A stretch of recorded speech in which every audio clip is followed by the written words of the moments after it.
Hello everyone. हम लोगों ने हमारी लास्ट क्लास में डिस्कस किया अबाउट डाइवर्सिटी एंड डाइवर्सिटी के बाद डाइवर्सिटी के अंदर हम लोगों ने डिस्कस किया टेक्सोनोमी के बारे में। एक बार मैं ब्रीफ में आपको समझा देता हूँ कि हम लोगों ने लास्ट क्लास में क्या क्या डिस्कस किया था। टेक्सोनोमी में हम लोगों ने डिस्कस किया कि ऑर्गेनिजम्स जो नॉन ऑर्गेनिजम्स हमें फाइंड आउट हुए हैं या मिले हैं उन्हें हम कैसे पढ़ सकते हैं, ऑर्गेनिजम्स के बारे में हमें कैसे पढ़ना होगा, उसके लिए एक पूरा प्रोसेस हम लोगों को समझाया हुआ है। एक पूरा एक हायरार्किकल ऑर्डर हम लोगों ने पढ़ा हुआ है। टेक्सोनोमी का मतलब था identification, classification and nomenclature of organisms. हमें एक परफेक्ट सीक्वेंस गिवन थी, इस सीक्वेंस को बोलते थे हायरार्की। हायरार्की का मतलब था कि जो ऑर्गेनिजम्स हैं उनको एक सीक्वेंस में डिवाइड किया हुआ है, आपको एक प्रोसेस फॉलो करना होगा, स्टेप्स गिवन है। सबसे पहला जो स्टेप होता था वो था किंगडम, उसके बाद phylum, then class, then order, then family, then genus और अल्टीमेटली लास्ट में स्पीसीज। टोटल कितने टेक्सोन, टोटल कितनी स्टेप्स थी? There are 7 steps. उन 7 स्टेप्स में सबसे बड़ा टेक्सोन या सबसे बड़ी स्टेप कौन सी थी? किंगडम। सबसे छोटा स्टेप, सबसे फंक्शनल यूनिट ऑफ क्लासिफिकेशन और द टेक्सोनोमी इज स्पीसीज। हम लोगों ने डिस्कस किया था कि अगर हम लोग किंगडम से स्पीसीज की तरफ मूव करते हैं तो नंबर ऑफ ऑर्गेनिज्म क्या होंगे? कम होते चले जाएंगे। But the important thing is कि ऑर्गेनिजम्स के बीच में सिमिलैरिटी इंक्रीज होती चली जाएगी। अगर हम लोग स्पीसीज से किंगडम की तरफ मूव करते हैं, इट मीन्स हम लोग अगर असेंडिंग ऑर्डर में चलते हैं तो हम लोग जैसे जैसे किंगडम की तरफ मूव करेंगे तो नंबर ऑफ ऑर्गेनिज्म बढ़ते चले जाएंगे पर सिमिलैरिटी कम होती चली जाएगी। हम लोग स्पीसीज को बेसिक यूनिट मानते हैं क्लासिफिकेशन की। स्पीसीज का मतलब था group of organism that can reproduce that are genetically similar. Now हमने टेक्सोनोमी में 3 स्टेप्स डिस्कस की, identification, classification and nomenclature. Identification का मतलब था अगर एक नॉन ऑर्गेनिज्म है तो उसको प्रीवियसली नॉन किसी ऑर्गेनिज्म से क्या करना होगा? कंपेयर करना होगा। कंपेरिजन होगा, उसके हिसाब से हम लोग उसको किसी पर्टिकुलर सेट में क्या करना होगा? क्लासीफाई करना होगा। सेकेंड स्टेप थी क्लासिफिकेशन। क्लासिफिकेशन का मतलब था ऑर्गेनिज्म को एक परफेक्ट सीक्वेंस में क्लासीफाई करना on the basis of similarity and dissimilarity present in between them. The third one is importance भी हम लोगों ने डिस्कस की। अगर क्लासिफिकेशन नहीं कर पाएंगे हम ऑर्गेनिजम्स का तो हम लोगों को उसके बारे में पढ़ना बड़ा मुश्किल होगा। ईच एंड एवरी इंडिविजुअल के बारे में पढ़ा नहीं जा सकता, इसलिए हमें ऑर्गेनिजम्स को क्या करना होगा? क्लासीफाई करना होगा। सेट ऑफ ग्रुप के अंदर, वो सेट ऑफ ग्रुप क्या थे? टेक्सोन। उसके बाद थर्ड वन हम लोगों ने डिस्कस किया, क्लासिफिकेशन के टाइप हम लोगों ने डिस्कस किए थे। There are basically 3 types. सबसे पहला जो अटेम्प्ट था ऑर्गेनिजम्स को क्लासीफाई करने का which was artificial classification. Artificial classification is was based on habitat कि ऑर्गेनिजम्स कहाँ मिलते हैं। जैसे एक्वेटिक कंडीशन में मिलने वाले ऑर्गेनिजम्स एक्वेटिक मान लिए जाते हैं, जो ऑर्गेनिजम्स एरियल कंडीशंस में होते हैं उन्हें एरियल कंडीशंस में मान लिया जाता है। कोई फ्लाइंग कंडीशन में है, कोई फ्लाई नहीं कर सकता है। उसके बाद आया natural classification which was more better. उसके अंदर ऑर्गेनिजम्स को मॉर्फोलॉजी, एनाटॉमी, सेलुलर स्ट्रक्चर के बेसिस पर क्लासीफाई किया गया। देन सबसे बेटर क्लासिफिकेशन है फाइलोजेनेटिक क्लासिफिकेशन, जो इवोल्यूशनरी सीक्वेंस पर बेस्ड है कि ऑर्गेनिजम्स कैसे, कौन सा ऑर्गेनिज्म इस अर्थ पर पहले आया होगा, कौन सा उसके बाद में आया होगा। उसके अलावा ऑर्गेनिजम्स के बीच में जेनेटिक्स जो रिलेशनशिप है उसको भी मैनेज करता है phylogenetic classification. Now the nomenclature means कि ऑर्गेनिज्म को एक पर्टिकुलर क्या देना होगा? नाम देना होगा। उसके रूल डिफाइंड है कि ऑर्गेनिज्म का नाम 2 वर्ड से मिलकर बना होगा। फर्स्ट वर्ड उसके जीनस को रिप्रेजेंट करेगा, सेकंड उसकी स्पीसीज को रिप्रेजेंट करेगा। जीनस का जो फर्स्ट लेटर है वो कैपिटल होना चाहिए, स्पीसीज का फर्स्ट लेटर स्मॉल होना चाहिए। अगर आप हैंडरिटन लिखते हो तो दोनों वर्ड्स को सेपरेटली क्या करना होगा? अंडरलाइन करना होगा। पर अगर आप टाइप करते हो, कंप्यूटर पे टाइप कर रहे हो, तो आपको उन वर्ड्स को अंडरलाइन नहीं करना है। You need to write in italics, उस इटैलिक्स में हमें लिखना होगा। तो 2 वर्ड्स हैं, first genus and second species. उसके बाद का टॉपिक हम लोग आज डिस्कस करते हैं। आज टॉपिक है हमारा क्लासिफिकेशन ऑफ ऑर्गेनिज्म, कि ऑर्गेनिजम्स को क्लासीफाई करने की कोशिश की गई। इनिशियली जब कोशिश की गई तो ऑर्गेनिजम्स को कैसे क्लासीफाई किया गया? दिक्कत यही थी कि इनिशियली हमारे पास ऐसे इंस्ट्रूमेंट नहीं थे कि हम छोटे ऑर्गेनिजम्स को भी पढ़ पाएँ, उनकी डिटेल स्टडी हम लोग कर पाएँ और उन्हें भी क्लासीफाई कर पाएँ। हम जनरली उन ऑर्गेनिजम्स को क्लासीफाई कर रहे थे जो हमारे सामने बहुत क्लियरली विजिबल थे, जिन्हें बहुत ईजीली हम लोग पढ़ सकते थे, जिनके बारे में समझा जा सकता था, like plants and animals.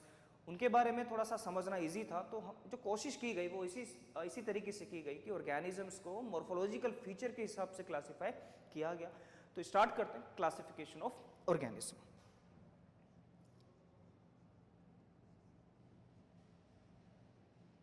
Classification of organism.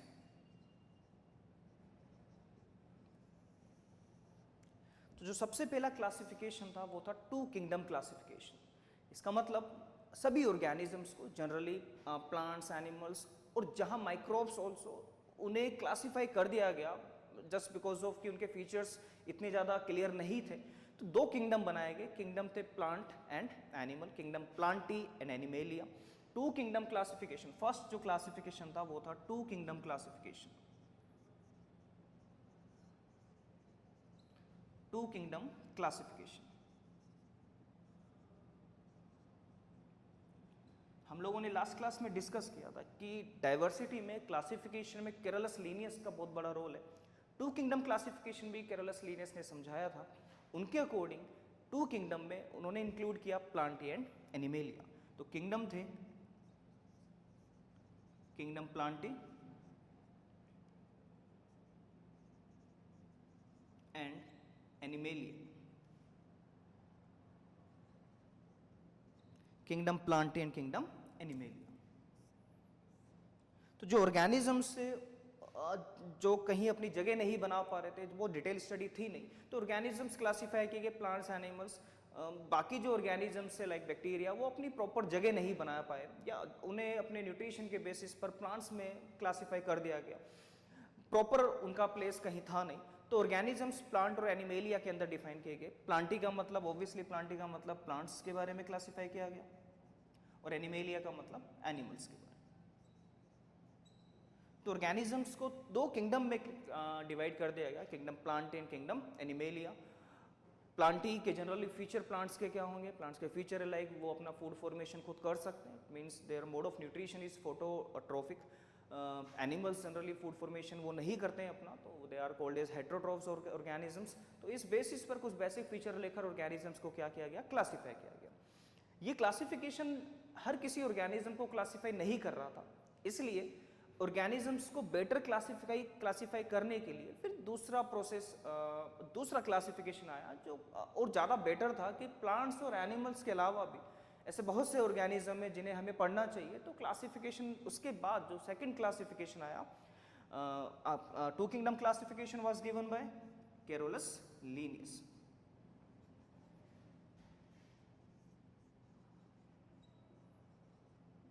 Carolus Linnaeus, father of taxonomy. उसके बाद जो सेकंड अटेम्प्ट था वो था three kingdom classification. Three kingdom classification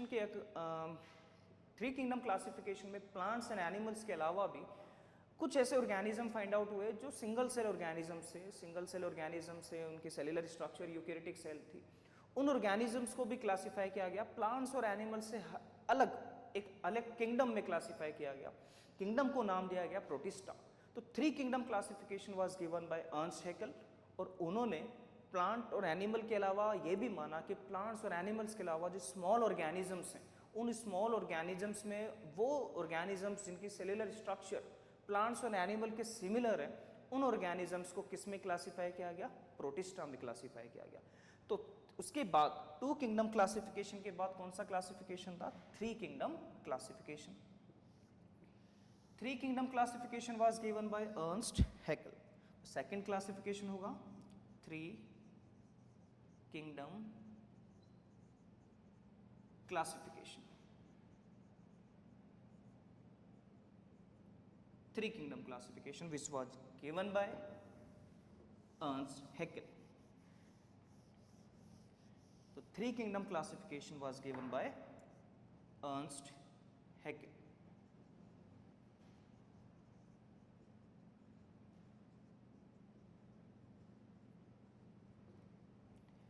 इन्होंने ऑर्गेनिजम्स को तीन किंगडम में क्लासिफाई किया गया। प्लांटी और एनिमेलिया एज सच उन्होंने केरलस लीनियस के टू किंगडम क्लासिफिकेशन से ही सीधा सीधा मैनेज कर लिए कि ये दोनों तो इंक्लूडेड हैं। उसके अलावा एक नया किंगडम उन्होंने ऐड किया, किंगडम प्रोटिस्टा। इवोल्यूशनरी सीक्वेंस से हम लोग फाइलोजेनेटिक क्लासिफिकेशन को फॉलो कर रहे हैं। इसका मतलब हमें ये भी सोचना होगा कि इस अर्थ पर ऑर्गेनिजम्स किस सीक्वेंस में आते चलेंगे। तो किंगडम जो लिखे जाएंगे वो सीक्वेंस फाइलोजेनेटिक क्लासिफिकेशन के अकॉर्डिंग लिखे जाएंगे। तो इन्होंने किंगडम ऐड किए। किंगडम थे प्रोटिस्टा, प्रोटिस्टा के बाद kingdom Plantae and kingdom animalia. Animalia और प्लांटी सिमिलर है, जैसा कि कैरोलस लिनियस से समझाया था, प्लांट्स एंड एनिमल्स। पर प्रोटिस्टा एक नया किंगडम ऐड किया गया जिसमें यूनिसेल्युलर ऐसी स्ट्रक्चर्स, ऐसे ऑर्गेनिजम्स जो यूनिसेल्युलर है पर उनका ऑर्गेनिज्म जो सेल्युलर स्ट्रक्चर है वो कैसी है, सिंगल सेल के साथ साथ यूकैरियोटिक भी है। तो प्रोटिस्टा, ये चीज़ हमें फिर से डिटेल में आगे पढ़नी होगी। तो प्रोटिस्टा को क्लासीफाई किसने कर दिया था, अर्नस्ट हैकेल ने।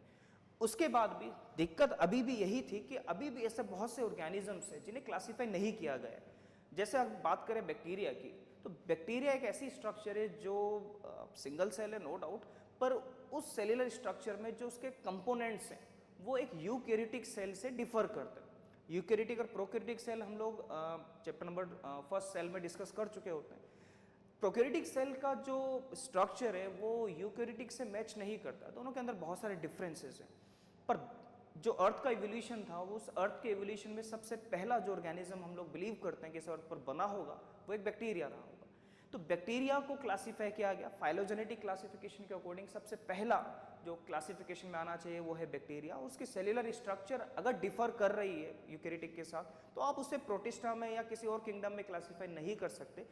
तो फिर आया 4 किंगडम क्लासिफिकेशन, जो ज़्यादा बेटर एक्सप्लेन करता था कि जो बैक्टीरिया है उसे आप प्रोटिस्टा या किसी दूसरे किंगडम में क्लासीफाई नहीं कर सकते।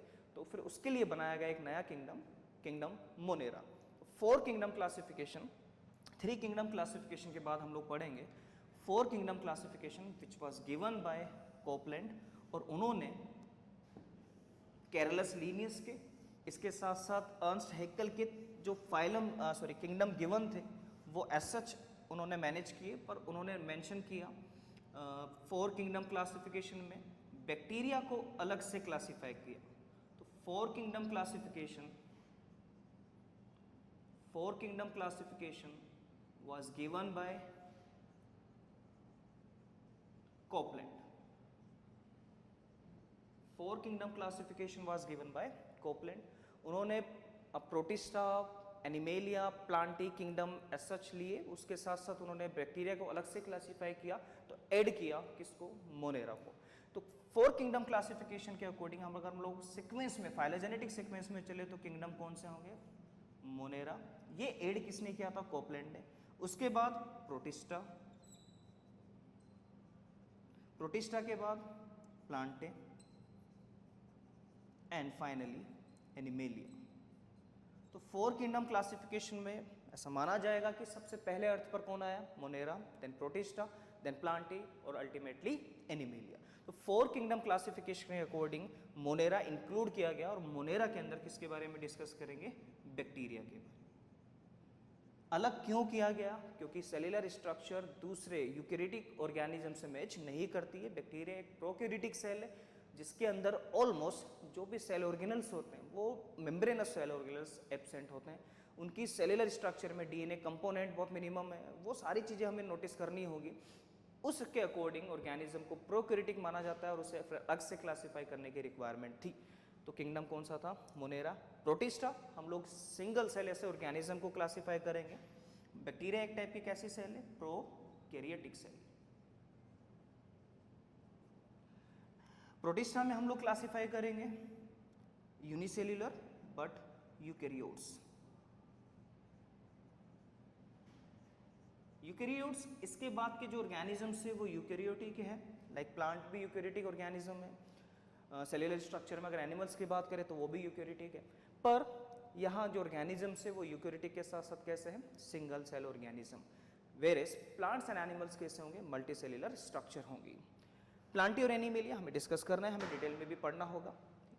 उसके बाद अभी भी दिक्कत थी कि जो फंगल पार्ट था जिसे हम फंजाई बोलते हैं, उस फंजाई को प्लांट्स में क्लासीफाई कर दिया गया कि ठीक है इसकी जो स्ट्रक्चर है वो प्लांट्स के जैसे लग रही होगी। पर उसका अगर हम लोग मोड ऑफ न्यूट्रिशन देखें, फंजाई का मोड ऑफ न्यूट्रिशन, तो वो अपना फूड फॉर्मेशन खुद नहीं कर सकते। उसके पास क्लोरोफिल नहीं है, वो ऐसी स्ट्रक्चर नहीं है जो अपना सनलाइट को ट्रैप करके उसके हेल्प से अपना फूड फॉर्मेशन कर पाए। तो फंजाई का जो मोड ऑफ न्यूट्रिशन है, उसकी जो सेल्यूलर स्ट्रक्चर के अगर हम लोग कंपेयर करें तो वो प्लांट से सिमिलर नहीं है। तो फिर फंजाई को भी एक अलग से क्लासिफाई करने की रिक्वायरमेंट थी। इसके बाद आया 5 किंगडम क्लासिफिकेशन। 5 किंगडम क्लासिफिकेशन इन चारों किंगडम को एज सच वो भी अपने साथ रखेगा कि ठीक है ये चारों सही हैं, पर जो दिक्कत है वो है फंजाई के साथ। कि फंजाई आप प्लांट में क्लासिफाई नहीं कर सकते, उन्हें आपको अलग से क्लासिफाई करना होगा, क्योंकि जो सेल वॉल की स्ट्रक्चर है उसमें जो कंपोनेंट है वो डिफर करते हैं। प्लांट के जैसे वो autotrophic mode of nutrition show नहीं करता। सेल वॉल है तो आप उसे एनिमल्स में क्लासिफाई नहीं कर सकते। दूसरी दिक्कत है कि फंजाई की जो स्ट्रक्चर है, सेल्यूलर स्ट्रक्चर है, वो मल्टी सेल्यूलर भी है, तो आप उसको प्रोटिस्टा में भी क्लासिफाई नहीं कर सकते। मोनेरा में आप क्लासिफाई नहीं कर पाएंगे, क्योंकि मोनेरा में आप बैक्टीरिया को या प्रोकैरियोटिक सेल को क्लासिफाई कर चुके हैं। इसका मतलब था कि हमें फंजाई को प्लांट से अब अलग करना होगा और उसे अलग किंगडम में क्लासिफाई करना होगा। इसके बाद जो क्लासिफिकेशन था वो था 5 किंगडम क्लासिफिकेशन। 5 किंगडम क्लासिफिकेशन जिसको हम लोग अभी भी उसी वे में पढ़ते हैं, 5 किंगडम क्लासिफिकेशन। तो 5 kingdom classification was given by Robert Whittaker. Robert Whittaker ने कोपलैंड वाले, या आप ऐसा बोल सकते हो कि कैरोलस लिनियस या अर्नस्ट हैकेल, ये कोपलैंड के जो गिवन किंगडम थे उन्हें एज सच उन्होंने भी मैनेज किया कि ठीक है ये चारों सही हैं, पर उसके साथ साथ उन्होंने सिर्फ एक चीज़ को अलग किया कि आप फंजाई को प्लांट्स में क्लासिफाई नहीं कर सकते, उसकी स्ट्रक्चर या मोड ऑफ न्यूट्रिशन के बेसिस पर वो मैच नहीं करेगा। तो 4 किंगडम क्लासिफिकेशन में हम लोग 5 kingdom classification was given by Robert Whittaker. तो 5 kingdom classification,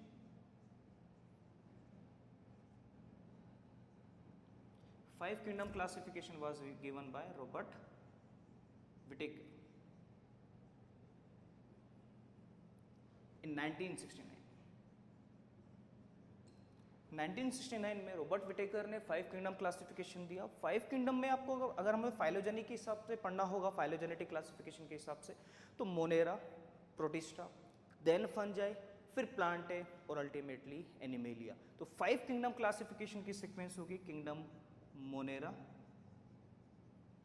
then protista, then fungi, then plantae और ultimately animalia.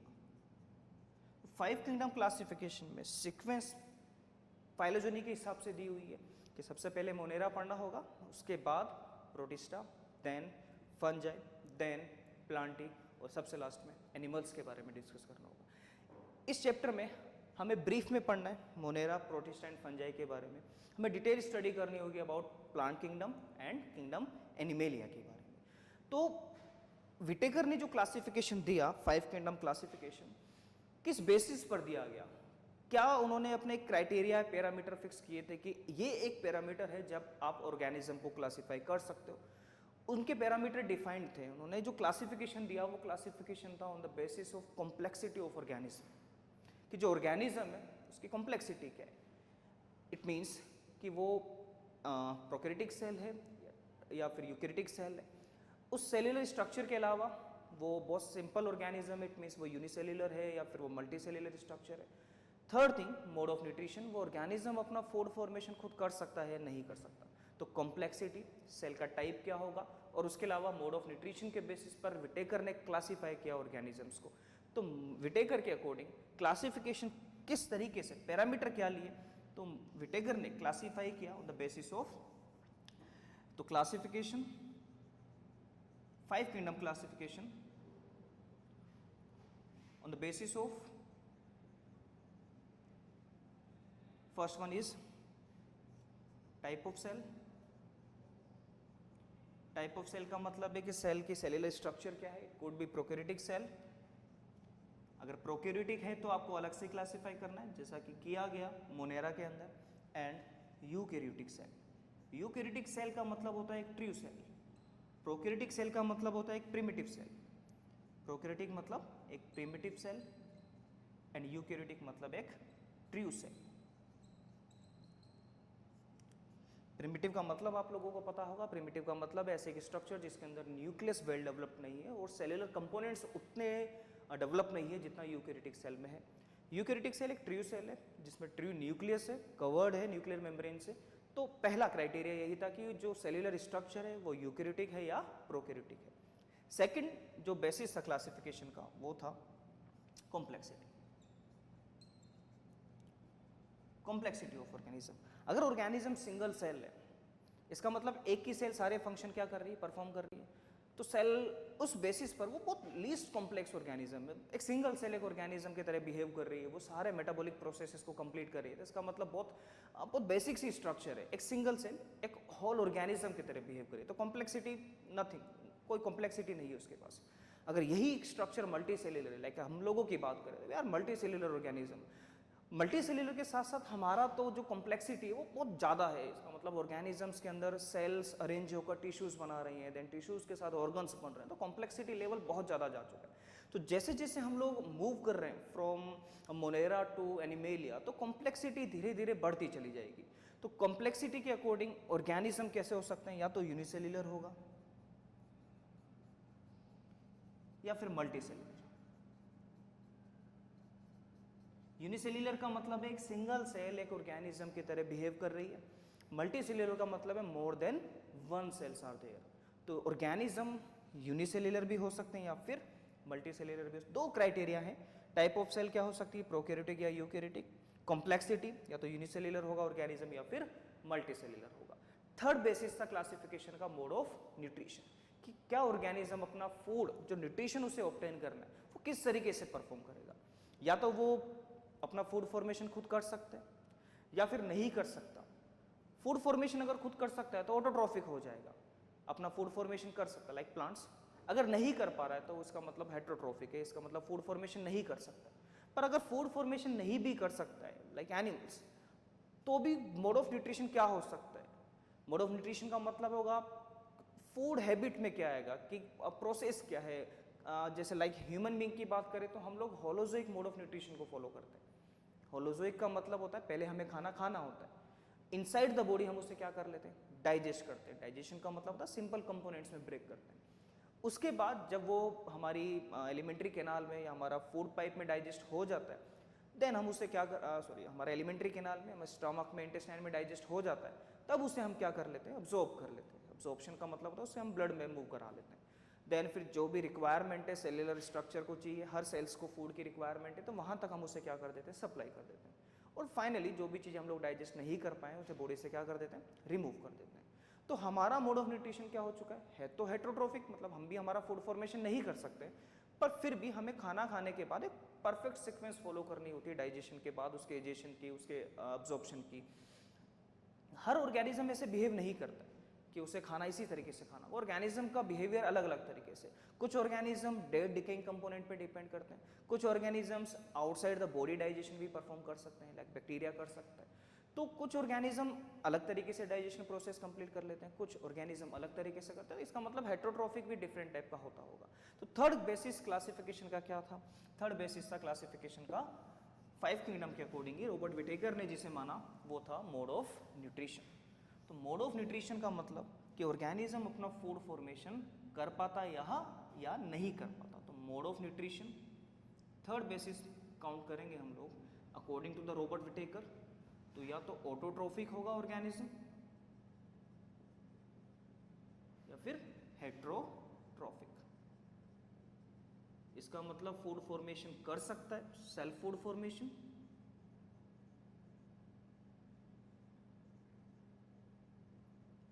Self food formation, और हेट्रोट्रोफिक में डिपेंड्स ऑन अदर, किसी दूसरे ऑर्गेनिज्म पर डिपेंड करेगा। हेट्रोट्रोफिक के भी डिफरेंट टाइप हो सकते हैं, हम लोग इंडिविजुअली डिस्कस करते चले जाएंगे। तो हेट्रोट्रोफिक का मतलब जैसे मैंने अभी आपको ह्यूमन बीइंग का एग्जांपल दिया, holozoic mode of nutrition is also a type of heterotrophic mode of nutrition, जहां पर ऑर्गेनिज्म अपना फूड फॉर्मेशन नहीं कर पा रहा है, उसे किसी दूसरे सोर्स पर डिपेंड करना होगा, बस अब वो डाइजेशन प्रोसेस कंप्लीट कर रहा है इनसाइड द बॉडी। तो holozoic mode of nutrition heterotrophic का एक टाइप है। तो ये क्लासिफिकेशन थे सबसे पहले 2 किंगडम क्लासिफिकेशन, जो बहुत ज़्यादा दिन हम लोग पढ़ नहीं पाए क्योंकि वो प्योरली हर ऑर्गेनिज्म को क्लासीफाई नहीं कर पा रहा था। उसके बाद 3 किंगडम क्लासिफिकेशन, then 4 और ultimately 5 kingdom classification. This was given by Robert Whittaker और उसके अकॉर्डिंग क्लासिफिकेशन में जो किंगडम है उनके सीक्वेंस है Monera, protista, fungi, Plantae and animalia. हमें वो डिटेल में पढ़ना होगा kingdom plantae and kingdom animalia. हम लोग ब्रीफ में डिस्कस करेंगे about Monera, protista and fungi. Start करते हैं.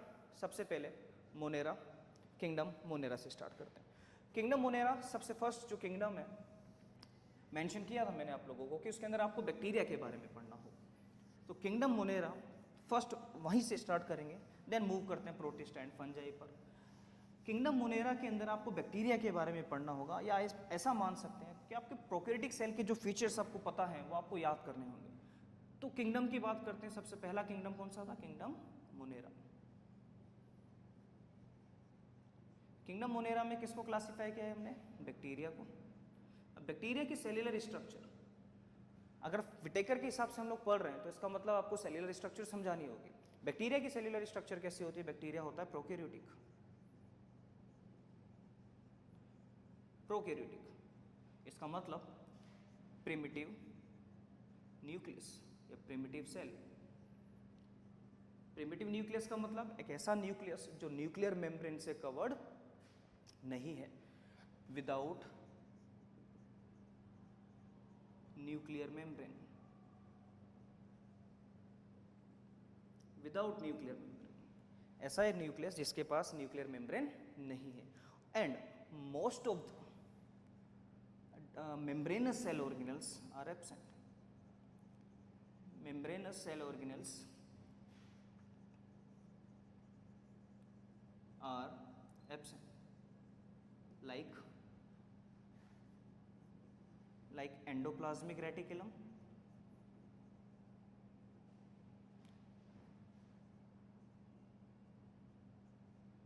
like Golgi body, etcetera. Mitochondria also. ऐसी स्ट्रक्चर बैक्टीरिया के पास नहीं होती. कोई अगर हमसे कोई पूछता है कि कहाँ मिलेगा बैक्टीरिया, कहाँ ढूंढना होगा हमें बैक्टीरिया को, तो बैक्टीरिया एक ऐसी स्ट्रक्चर है जो आपको ऑलमोस्ट जितने भी आप इन्वायरमेंटल कंडीशंस देखते हैं सभी जगह मिल सकती है. हार्श कंडीशंस में भी बैक्टीरिया क्या कर जाता है? सर्वाइव कर जाता है, क्योंकि उसकी सेल्यूलर स्ट्रक्चर ऐसी है, सेल वॉल का कंपोजिशन ऐसा है कि वो हर कंडीशंस में क्या करता है? सर्वाइव कर जाता है. तो बैक्टीरिया का habitat it is found everywhere almost. आपको डीप ओशियन तक में मिल सकता है बैक्टीरिया, जहां पर लाइफ सर्वाइव नॉर्मली नहीं करती है. डीप ओशियन में बैक्टीरिया मिल सकता है आपको, या फिर पोलर रीजन्स से ऑल्सो. और टेरेस्ट्रियल कंडीशंस में मिलेगा. लैंड वाली कंडीशंस में इसका मतलब हमारे आसपास के एनवायरनमेंट में भी है. ये मैं मार्कर भी अगर यूज करता हूं तो प्रोबेबिलिटी है कि इस मार्कर में भी मुझे बैक्टीरिया मिल जाएगा. अगर मैं माइक्रोस्कोप से इसको देखता हूं तो बैक्टीरिया मुझे इसमें भी मिलेगा. आपके रजिस्टर में हो सकता है, आपके बैग में, एवरीवेयर बैक्टीरिया आपको मिल जाएगा. हैबिटेट और ऑलमोस्ट हर जगह आपको बैक्टीरिया मिल जाएगा. Bacteria deep ocean, polar region, terrestrial conditions में, या हॉट स्प्रिंग्स ऑल्सो, जहाँ पर कोई सर्वाइव नहीं कर पा रहा है वहाँ पर भी बैक्टीरिया मिल जाता है. बैक्टीरिया प्रिमिटिव न्यूक्लियस है, बहुत डेवलप स्ट्रक्चर नहीं होती, आपको हैबिटेट के अकॉर्डिंग वो हर जगह मिल रहा है. बैक्टीरिया का अगर मोड ऑफ न्यूट्रिशन पूछे कि बैक्टीरिया का मोड ऑफ न्यूट्रिशन क्या है, तो बैक्टीरिया का मोड ऑफ न्यूट्रिशन होता है, कुछ बैक्टीरिया आपको ऐसे मिलेंगे जो ऑटोट्रॉफिक भी हैं. जैसे अगर आप ब्लू ग्रीन एल्गी की बात करें तो मोड ऑफ न्यूट्रिशन की बात करते हैं. विटेकर का एक क्राइटेरिया ये भी था कि जो ऑर्गेनिज्म है वो न्यूट्रिशन के हिसाब से आपको क्लासिफाई करना होगा. तो मोड ऑफ न्यूट्रिशन बैक्टीरिया का it could B autotrophic and most of are heterotrophic. most of are heterotrophic. Autotrophic में एग्जाम्पल की बात करें तो blue green algae. Blue green algae नाम गिवन एल्गी है पर basically is a type of cyanobacteria. तो ब्लू ग्रीन एल्गी और साइनोबैक्टीरिया वो ऑटोट्रॉफिक है, इसका मतलब वो फूड का फॉर्मेशन कर सकता है. Heterotrophic most of blue green algae के अलावा जितने भी बैक्टीरिया आप पढ़ते हैं, लैक्टोबैसिलस है, ये सारे बैक्टीरिया, स्ट्रेप्टोकोका, ये सारे बैक्टीरिया कैसे होंगे? Most of the bacterias are heterotrophic. वो अपना फूड फॉर्मेशन खुद नहीं कर सकते, पर फिर भी जो बैक्टीरिया ऑटोट्रॉफिक है वो है ब्लू ग्रीन एल्गी या साइनोबैक्टीरिया. एक ऐसा बैक्टीरिया जो अपना फूड का फॉर्मेशन खुद कर सकता है.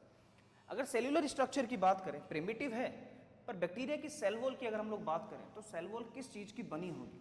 बैक्टीरिया की सेल वॉल बनी होती है, दो कंपोनेंट्स बेसिकली मिलेंगे आपको। तो cell wall of bacteria is made up of peptidoglycan and lipopolysaccharide.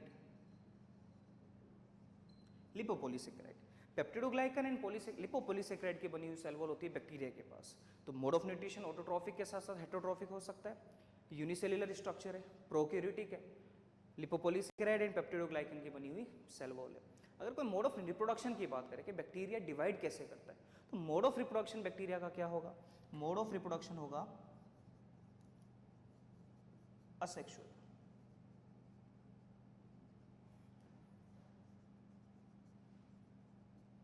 Bacteria का मोड ऑफ रिप्रोडक्शन क्या होगा? Asexual, generally binary fusion. Bacteria simply दो पार्ट में क्या हो जाएगा? स्प्लिट हो जाएगा, दो पार्ट में डिवाइड हो जाएगा। तो बाइनरी फ्यूजन के थ्रू बैक्टीरिया क्या कर जाता है? डिवाइड कर जाता है। बाइनरी फ्यूजन मतलब दो पार्ट्स में डिवाइड होना, सिंपली दो पार्ट में डिवाइड हो जाना। तो बैक्टीरिया हार्श कंडीशन में भी सर्वाइव करता है क्योंकि उसके सेलुलर स्ट्रक्चर ऐसे है कि वो सेल वॉल कंपोजिशन इसको प्रोटेक्ट कर लेता है। बैक्टीरिया का मोड ऑफ न्यूट्रिशन ऑटोट्रॉफिक के साथ साथ हेटेरोट्रॉफिक हो सकता है। बैक्टीरिया का सेल वॉल कंपोजिशन बहुत कॉम्प्लेक्स है, peptidoglycan, peptide plus glycan and lipopolysaccharide का बना होता है और asexual mode of reproduction bacteria show करता है। ठीक है, उसके बाद सेकंड किंगडम कौन सा होगा? प्रोटिस्टा। किंगडम प्रोटिस्टा में हमें ऑर्गेनिजम्स जो पढ़ना है उसमें सेल्युलर टाइप ऑफ प्रोकैरियोटिक नहीं है, सेल्युलर टाइप ऑफ होगा यूकैरियोटिक। तो सेल्स किंगडम प्रोटिस्टा में कैसी होंगी? Eukaryotic cell. Kingdom protista cell कैसे होंगी? Eukaryotic cell. पर कॉम्प्लेक्सिटी अगर कोई पूछे तो यूनिसेल्युलर। इसका मतलब ऑर्गेनिज्म यूनिसेल्युलर है, यूकैरियोटिक है, प्रोकैरियोटिक नहीं है। प्रोकैरियोटिक में किस में हमें क्लासिफाई कर लिया? मोनेरा के अंदर क्लासिफाई कर दिया। Eukaryotic, unicellular. ऐसे ऑर्गेनिज्म जिनमें अगर हमसे हैबिटेट पूछें तो ये हैबिटेट के वाइज भी आपको जनरली कहाँ मिलेंगे? एक्वेटिक कंडीशंस में। जनरली किस कंडीशंस में मिलेंगे? एक्वेटिक कंडीशंस में मिलते हैं। एग्जाम्पल, और टेरेस्ट्रियल कंडीशंस में मिल सकते हैं, टेरेस्ट्रियल कंडीशंस में भी मिल सकते हैं। बहुत सारे ऐसे ऑर्गेनिज्म हैं। कौन से ऑर्गेनिज्म हमने क्लासिफाई किए हैं यहाँ पर? अगर हम लोग एग्जाम्पल की बात करें तो एग्जाम्पल जैसे कुछ प्लैंक्टोन्स का मतलब होता है ऐसे सिंगल सेल स्ट्रक्चर जो आपको एक्वेटिक कंडीशंस में मिलती हैं और वो फूड का फॉर्मेशन भी कर सकती हैं। तो ऑर्गेनिज्म से जैसे फाइटोप्लैंक्टन,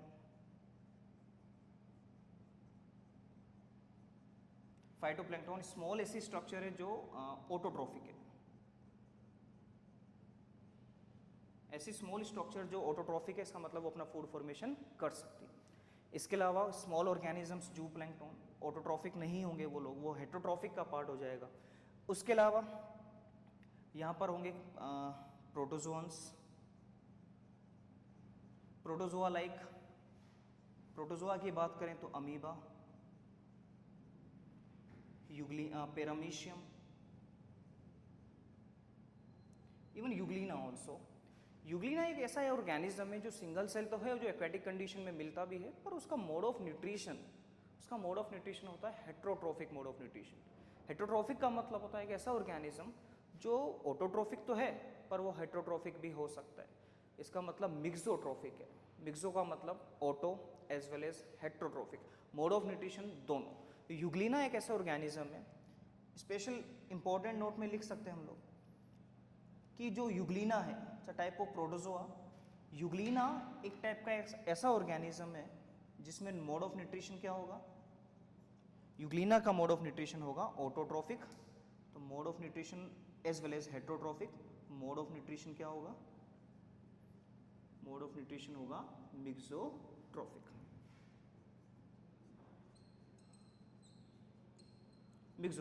इसका मतलब auto as well as heterotrophic दोनों। फूड फॉर्मेशन कर भी सकता है और उसको अगर सनलाइट के एब्सेंस में वो अपना फूड ऑब्टेन कर सकता है किसी दूसरे सोर्स के थ्रू। तो यूग्लिना हो जाएगा मोड ऑफ न्यूट्रिशन के बेसिस पर mixotrophic. Amoeba, paramecium, one more is there, plasmodium which is a causative organism of malaria. तो plasmodium is also classified into Protista, single cell organism है। तो यहाँ पर जो प्रोटिस्टा में जो ऑर्गेनिजम्स क्लासीफाई हैं उनके पास सेल वॉल स्ट्रक्चर हो भी सकती है और नहीं भी हो सकती है। सेल वॉल जैसे अमीबा में नहीं है, और एनिमल लाइक फीचर, ये प्रोटिस्टा एक ऐसा किंगडम है जिसमें ऐसे ऑर्गेनिज्म क्लासीफाई है, इसकी बाउंड्रीज अभी लिमिटेड नहीं है। आप ऐसे ऑर्गेनिज्म को ढूंढिए जिनमें एनिमल लाइक फीचर भी हैं, जिसमें प्लांट लाइक फीचर भी था, उसे कहाँ क्लासीफाई कर सकते हैं? किंगडम प्रोटिस्टा में क्लासीफाई कर सकते हैं। जैसे अगर सेल वॉल की बात करें किंगडम प्रोटिस्टा में, सेल वॉल इज प्रेजेंट और एब्सेंट, तो cell wall is, it could be present और दोनों कंडीशन दोनों हो सकती है, डिपेंड करता है आप किस ऑर्गेनिज्म की बात कर रहे हो। तो प्रेजेंट भी हो सकती है या फिर एब्सेंट भी हो सकती है। तो सेल वॉल के हिसाब से कॉम्प्लेक्सिटी को भी हम लोग चेक कर रहे हैं, सिंगल सेल है, यूकैरियोटिक है, सेल वॉल हो भी सकती है, नहीं भी हो सकती। मोड ऑफ न्यूट्रिशन भी आप लोग चेक कर सकते हो, ऑटोट्रॉफिक भी हो सकता है, amoeba, paramecium, plasmodium, they are heterotrophic organism. Mixotrophic भी हो सकता है, auto as well as heterotrophic.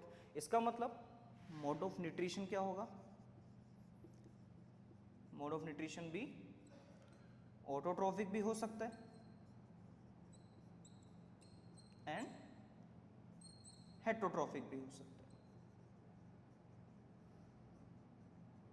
Autotrophic as well as heterotrophic mode of nutrition हो सकता है किंगडम प्रोटिस्टा में। एग्जाम्पल्स मैंने आपको बता दिए हैं, अमीबा, पैरामीशियम, यूग्लिना, ये सब एग्जाम्पल हैं किसके?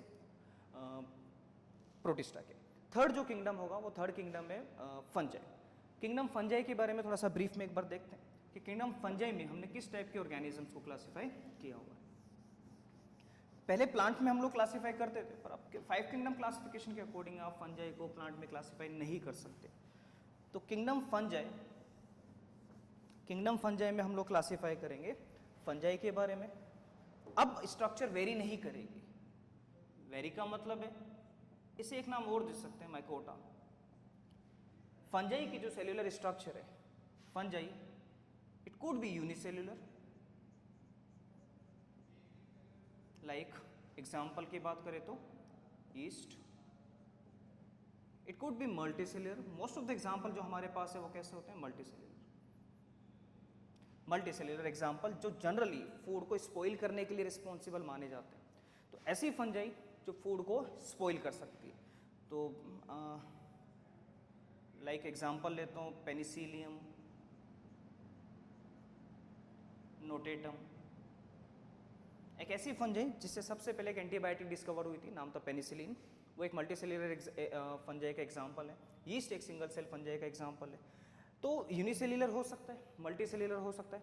सेल का टाइप अगर हम डिस्कस करें तो सेल कैसी होगी? याद रखिए सिर्फ बैक्टीरिया कैसा होगा? प्रोकैरियोटिक। उसके बाद सेल्स कैसी हो जाएगी? यूकैरियोटिक। तो सेल का टाइप भी क्या हो जाएगा? यूकैरियोटिक। यूकैरियोटिक के अलावा अगर कोई पूछता है मोड ऑफ न्यूट्रिशन क्या होगा, तो अगर हम लोग पहले क्लासीफाई करते थे प्लांट के अंदर तो उसमें मोड ऑफ न्यूट्रिशन इंक्लूड नहीं कर सकते थे। मोड ऑफ न्यूट्रिशन फंजाई का ऑटोट्रॉफिक नहीं होता, तो मोड ऑफ न्यूट्रिशन क्या हो जाएगा? हेट्रोट्रॉफिक। हेट्रोट्रॉफिक के डिफरेंट टाइप हो सकते हैं, जैसे सेप्रोट्रॉफिक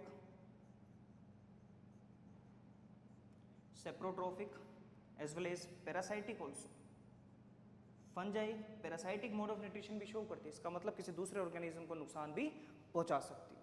सेप्रोट्रॉफिक का मतलब होता है it depend on the dead and decaying components. जो हमारे फूड प्रोडक्ट्स हैं उनको जनरली स्पॉइल कौन करता है?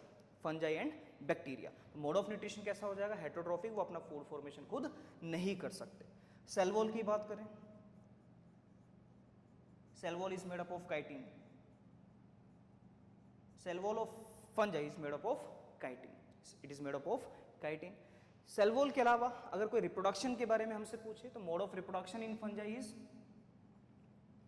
Mode of reproduction is sexual as well as asexual. Asexual both.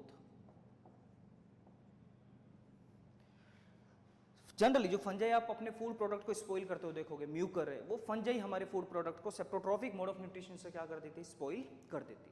Fungi के बारे में सेल टाइप यूकैरियोटिक है, मोड ऑफ रिप्रोडक्शन सेक्सुअल या असेक्सुअल हो सकता है।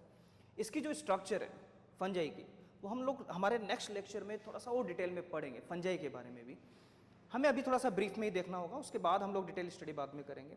प्लांटी एंड एनिमेलिया भी सिमिलर है, अभी हम थोड़ा सा ब्रीफ में देख लेते हैं। प्लांटी और एनिमेलिया को समझना इजी है। तो किंगडम प्लांटी का मतलब है हम अपने आसपास के जो प्लांट्स हैं उनको ऑब्जर्व करना है, दैट्स इट।